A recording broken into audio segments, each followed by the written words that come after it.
Konnichiwa, comment ça va? Je vous montre quelque chose.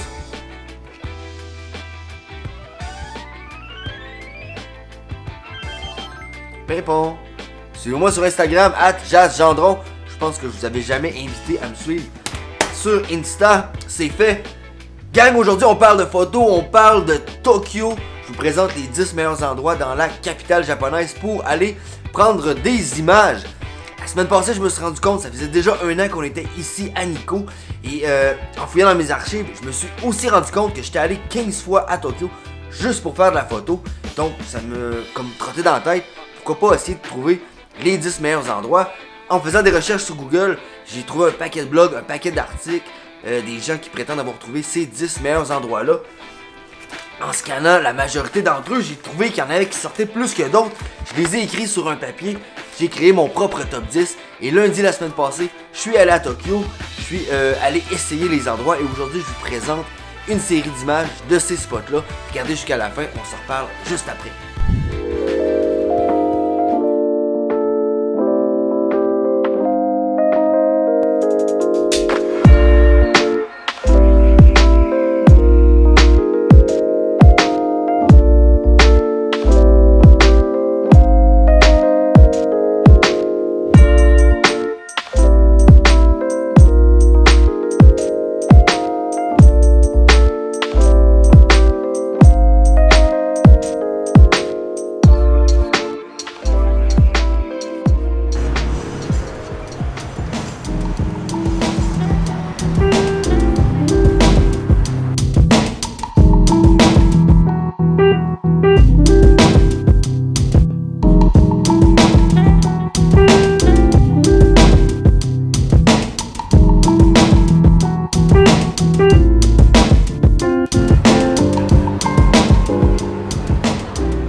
Maintenant, il y a deux questions qui sont à prendre en considération. La première, c'est est-ce que ça, c'était vraiment les 10 meilleurs endroits d'une ville de 9,2 millions d'habitants? Et est-ce que ce genre d'endroit va vraiment vous permettre de prendre de meilleures images? Et la réponse à ces deux questions-là, c'est probablement non. Par contre, je peux pas nier le fait que ce sont tous des lieux d'intérêt pour les voyageurs et les touristes. La plupart de ces endroits, de toute façon, figurent sur un paquet d'autres top 10, genre les endroits les plus populaires à Tokyo. Donc, que vous le voulez ou pas, si vous allez en voyage dans la capitale japonaise, vous risquez de visiter ces places-là. Si on se parle rapidement de qualité d'image, je pense qu'une chose qui est importante de savoir, c'est que c'est pas l'endroit qui va faire en sorte que vous allez prendre de bonnes photos. C'est pas non plus votre appareil photo, c'est vous derrière la caméra qui allez faire la différence et le temps que vous allez passer à essayer de capturer vos images.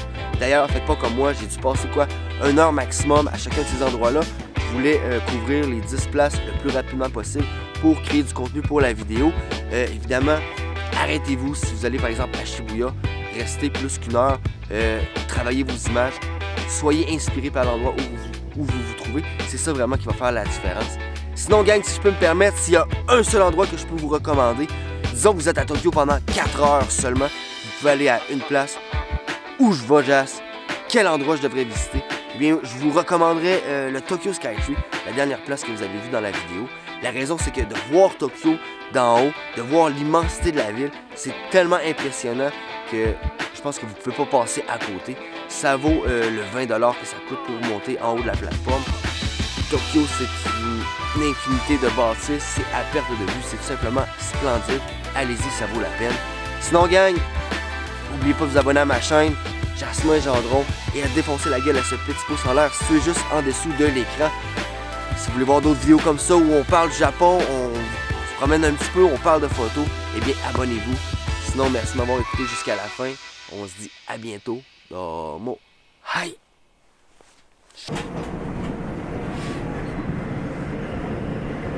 次は渋谷この電車の終点です。